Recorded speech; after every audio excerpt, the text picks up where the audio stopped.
Merci Madame la Présidente. Monsieur le Ministre, merci pour votre propos liminaire et nous nous réjouissons, nous sommes toujours heureux de vous accueillir ici et nous savions qu'initialement nous devions parler de sujets que d'habitude on n'aborde pas si fréquemment que ça et puis l'actualité nous a rattrapés et il se trouve que ma question portait sur la situation au Sahel mais vous y avez totalement répondu et je voulais souligner ce que vous avez dit, que cette situation appelait une réponse globale, à la fois militaire avec une sans doute meilleure coordination des forces en présence, plus d'actions politiques également nécessaires. Vous aviez notamment souligné le fait qu'il fallait que cette réponse soit est aujourd'hui un enjeu européen.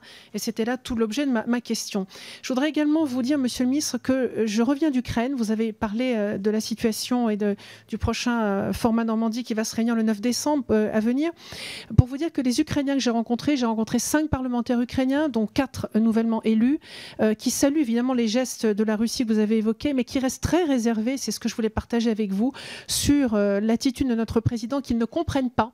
Ils ne comprennent pas très bien pourquoi notre président et pourquoi au sein du Conseil de l'Europe, nous avons réintégré la Russie. Il y a encore beaucoup de questions. J'ai essayé de leur expliquer que le pire des choses à faire était de ne pas se parler, mais le message n'est pas encore très bien passé. Donc je voulais vous faire part de ces échanges.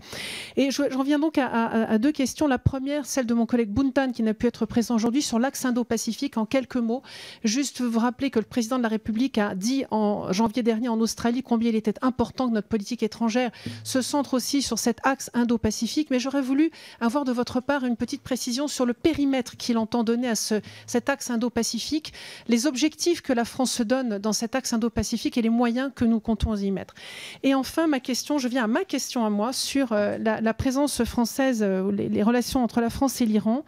Et vous dire, ici, on comprend tout à fait, on salue les efforts de notre président de la République dans la relation avec l'Iran. L'engagement de la France est indéniable, le vôtre également, celui de M. Bruno Le Maire également à travers les efforts de la DG Trésor. Mais je rappelle que si la France se concentre aujourd'hui, des critiques de l'Iran, c'est aussi parce qu'elle est bien seule au niveau européen et que tant le Royaume-Uni, l'Allemagne, l'Italie, s'ils partagent notre position, aucun n'a mis un poids politique réel pour débloquer la situation. En même temps, nos marges de manœuvre sont compliquées. Les événements sur les installations pétrolières saoudiennes n'aident pas. La solution Instec est au point mort. La détention de nos chercheurs par les gardiens de la Révolution n'est pas acceptable et elle nous pose un vrai problème. Et donc, malgré notre investissement sur ce dossier, on risque, je voulais attirer votre attention là-dessus, de se faire doubler parce que politiquement, les États-Unis nous imposent leur choix. Économiquement, ils sont sur place. On les a vus quand nous étions là-bas en juin. Nous avons bien vu une présence américaine à travers notamment différents produits. Culturellement, la coopération entre les universités iraniennes et américaines, allemandes et italiennes fonctionne. Mais chez nous, ça bute. Ça bute pourquoi? Parce qu'il est difficile de faire venir des étudiants iraniens, tout simplement parce qu'ils ne peuvent pas vivre en France. Ils ne peuvent pas ouvrir un compte en banque, ils ne peuvent pas subvenir à leurs besoins, ils ne peuvent pas recevoir d'argent de leur famille, alors que de leur côté, les Américains, par exemple, sont un véritable aspirateur à talent iranien, dont on sait qu'ils sont très très bien formés. Et c'est vraiment regrettable car nous avons eu une coopération importante et il est regrettable qu'on ne soit pas présent sur ces coopérations universitaires. Alors, Monsieur le Ministre, ma question est simple. Comment maintenir la France sur la carte de l'Iran? Car si nous n'y sommes plus, dans 10, 15 ans, ce n'est pas vers nous qu'ils se tourneront. Ils nous reprocheront même de ne pas avoir été à leur côté. Madame Genetet, quelques mots d'abord sur l'Iran. Parce que concernant les... J'ai pas ça, j'ai besoin d'autre chose sur l'Iran. Enfin bon, je vais faire sur le... Que vous avez abordé plein de sujets sur l'Iran et il faudrait remettre les sujets bien les uns à côté des autres. D'abord, sur la relation avec nos partenaires européens et l'Iran, je dois dire que les propos que vous avez tenus m'étonnent un peu parce que nous sommes en pleine relation de confiance et de clarté avec nos principaux partenaires européens sur l'Iran, et en particulier avec la Grande-Bretagne et l'Allemagne.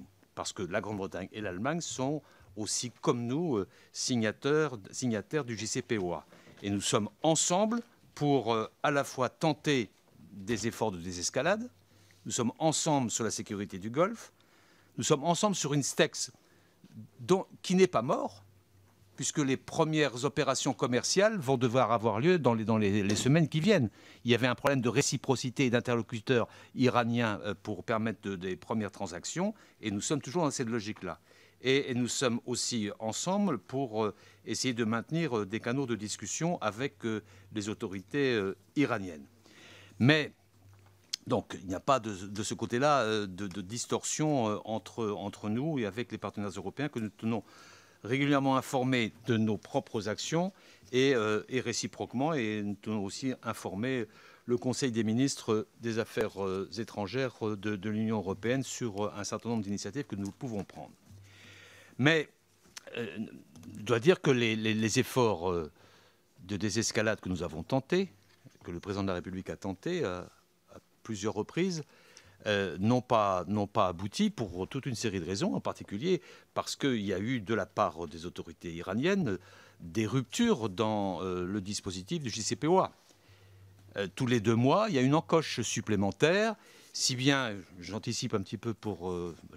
Habib n'est plus là, mais qui m'avait interrogé sur ce point, si bien qu'on s'interroge aujourd'hui, je le dis très, très clairement, sur la mise en œuvre du mécanisme de règlement des différends qui est prévu dans le traité.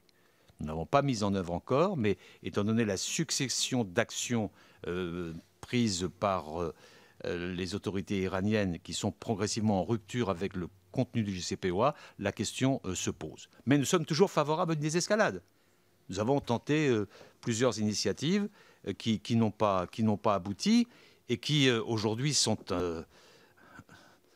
un peu sur le retrait, dans la mesure où nous avons des Français qui sont emprisonnés et par ailleurs nous avons pu constater de la part des autorités iraniennes des attaques régionales qui ont été menées, y compris contre l'Arabie saoudite, vous vous en souvenez. Et parallèlement à cela, je constate avec vous l'ampleur des manifestations qui ont lieu aujourd'hui en Iran, qui indirectement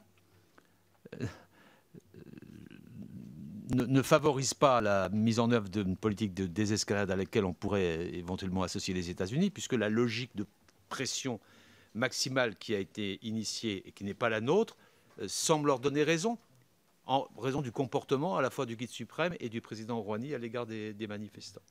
Donc nous sommes dans cette situation compliquée, dans laquelle nous tenons toujours à reprendre des initiatives de désescalade. Nous tenons toujours à la mise en œuvre de l'accord de Vienne. Ça rejoint d'ailleurs, je suis très heureux que M. Lecoq parle du nucléaire, parce que ça fait partie aussi de la mise en œuvre du traité de non-prolifération.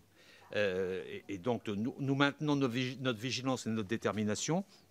Et nous souhaitons que les autorités iraniennes puissent saisir les mains tendues lorsqu'elles se tendent. Et par ailleurs, sur les manifestations, nous avons condamné très clairement la répression des manifestations qui ont été répression très grave qui a été menée par les autorités iraniennes. C'était ça sur l'Iran. Sur l'Indo-Pacifique, le périmètre, c'était pas vous-même la question. Sur l'Indo-Pacifique, le périmètre, c'est l'ensemble du Pacifique et de l'océan Indien. Les acteurs pour nous sont...